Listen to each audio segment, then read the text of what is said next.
and shows the difference between glamour and actual growth.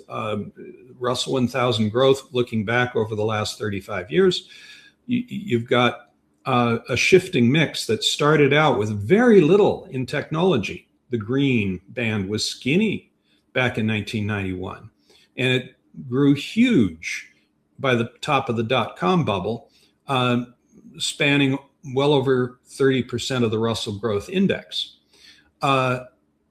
Energy, the blue band, was small in the 1990s, gone by the top of the dot-com bubble, and small again tail end of the 2000s, and then gone.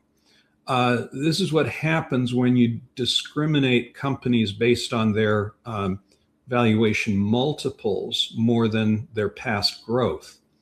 You can also see industrials played a fairly significant role because there have been some popular companies.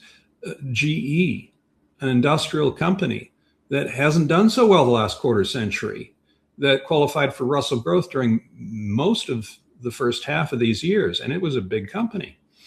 And fundamental growth says, I'm from Missouri, show me the growth, show me the past growth. And yes, technology is a big part of it. We've had 2 technological revolutions in the last 30 years, the internet and AI, breathtaking innovations that are going to rock our world.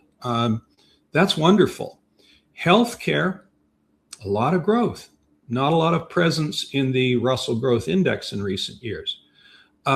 Communications, big during the 1990s and into the peak of the dot-com bubble, not so big in terms of trailing actual observed growth rates. So a lot of companies didn't make the cut.